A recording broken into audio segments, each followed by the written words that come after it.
याद रखिएगा। इसका मतलब है एक बार इंसान ने मां से शरीर में जन्म ले लिया ना, तो उसको या तो स्वर्ग जाने के लिए जिंदा होना पड़ेगा या फिर नरक जाने के लिए जिंदा होना पड़ेगा। आप केवल आत्मा में नरक या स्वर्ग नहीं जाते। भारतीय संस्कृति के अनुसार जब एक व्यक्ति मर जाता है तो मरे हुए आदमी को हम सीधे कहते हैं कि ये व्यक्ति स्वर्ग चला गया।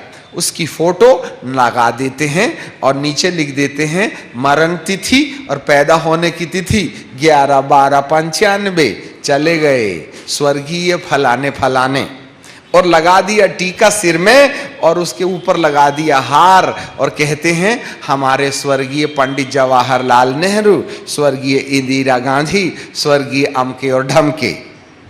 ठीक है ना? हाँ, स्वर्ग चले गए। अब आप बताओ, तुमको क्या गारंटी है सामने वाला स्वर्ग गया? तुमने फोटो में लिख दिए तो ऊपर वाले ने दरवाजा खोल दिया क्या? दारू पी पी के मारा है, बाप को बांस से मारा, उसकी फोटो में स्वर्गीय लिख दिए, बाप को डंडे से मारने वाला स्वर्ग जाएगा क्या? है, चर्च की भूमि बेच करके सुपरमार्केट बना दिया, चर्च की दौलत उठा के ले गया, चंदे में से 1000 की नोट गायब, 10-10 छोड़ दिया, उसको स्वर्ग मिलेगा? हम भी सफेद गाउन में क्या कहते हैं, प्रभु तेरे दास को चंदे का पैसा चुराने वाला परमेश्वर का दास है क्या? तूने अपने पास बुलाने से प्रसन्न रहा, क्या स्वर्ग में होगा वो? दारू पी पी के मरा, चोरी कर कर के मरा, माँ बाप का ना खुलेआम अपमान किया, उसको स्वर्ग मिला होगा? ए भाई साहब, फोटो में जितने भी सुनहले अक्षर में तुम स्वर्गीय लिख दो, कोई गारंटी नहीं है ऊपर स्वर्ग गया होगा। हाँ, इधर रिश्वत दे दिया तुमने, ऊपर ना चलेगी। मनुष्य का देह है, एक बार मां से जन्म लेता है तो उसको इस संसार से होके जाना पड़ता है। इब्रानी की किताब और इब्रानी की किताब के यदि आप 9वें अध्याय में, 1 मिनट, हाँ, 10वें अध्याय में मुझे एक बार निकाल लेने दीजिएगा, 9वें अध्याय के 27 पद में देखेंगे। हाँ, 9वें अध्याय के 26 पद में, नहीं, जो जगत की उत्पत्ति से लेकर उनके लिए बार बार दुख उठाना पड़ा, पर अब युग के अंत में वह एक बार प्रकट हुआ ताकि अपने ही बलिदान के द्वारा पापों को दूर कर दे। जैसे मनुष्य के लिए एक बार मरना और उसके बाद न्याय का होना नियुक्त है, वैसे ही मसीह भी बहुतों के पापों को उठा लेने के लिए एक बार बलिदान हुआ, और जो लोग उसकी वाट जोहते हैं उनके उद्धार के लिए दूसरे बार वह बिना पाप का दिखाई देगा। एक बार मरना, बोलिएगा, और इसके बाद न्याय का होना नियुक्त है। सब इंसान को, चाहे वह धर्मी हो चाहे वह पापी हो, उसको मरना पड़ेगा, है ना? अमर घुटी लेकर के धरती पर कोई जन्म नहीं लिया।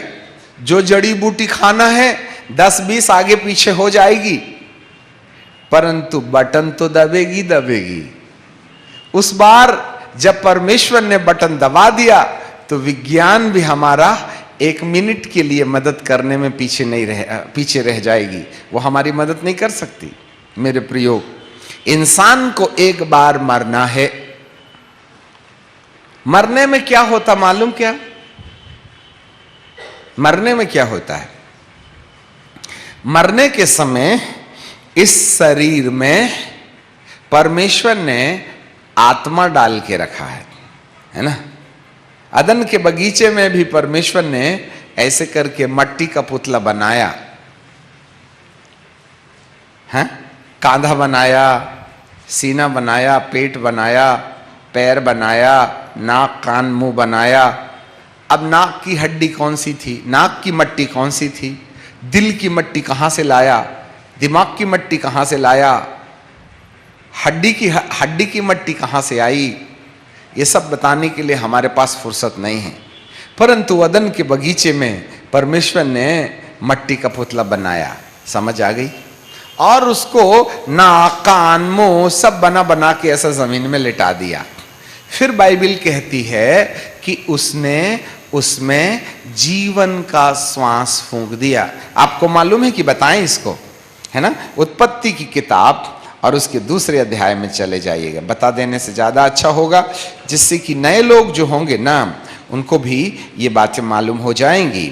दूसरा अध्याय का 6वां पद, उत्पत्ति, book of Genesis chapter 2 and verse 6। तो भी कोहरा पृथ्वी से उठता था जिससे सारी भूमि सींची जाती थी, और यहोवा परमेश्वर ने आदम को भूमि की मट्टी से रचा और उसके नथनों में जीवन का श्वास फूंक दिया और आदम जीवित प्राणी बन गया। उसने क्या फूंका? जीवन का श्वास। बोलिए और जोर से बोलिए, 3 बार बोलिए, जीवन का श्वास, जीवन का श्वास, जीवन का श्वास। अब बताइए इसमें कितनी चीजें मिली हुई हैं? 2 चीजें। क्या है? बोलिए, जीवन, धन, श्वास। जीवन और श्वास, जीवन और श्वास। हाँ, 2 चीज को एक साथ मिलाया, रोटी बनाते कि नहीं? आटे कोई आप तवा में डाल देते क्या? नहीं, उसमें पानी मिलाते और कुश्ती लड़ते ढुशुम ढुशुम, एंड देन फिर लोया बनाते, फिर भी नहीं छोड़ते उसको, और उसके बाद में पटे में रख करके तो बिल्कुल बेचारे का नामो निशान मिटा देते, तब ले जाकर के तवे के ऊपर डालते।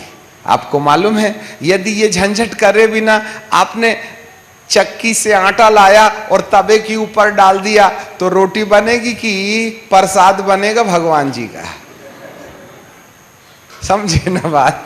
ऐसे ही मनुष्य की आत्मा, वैसे ही जीवन का श्वास, श्वास अलग है, वो श्वास काय का है? जीवन का। इन दोनों को मिक्स किया और उसके बाद में नथने में क्या कर दिया? उसने फूंक दिया। किसके? मट्टी के पुतले में। अफू। और जैसे ही जीवन, याद रखिएगा, श्वास का मतलब, लिसन मी, श्वास का मतलब होता है आत्मा, और जीवन का मतलब होता है स्वभाव। Life means the God's nature and the breath means the spirit.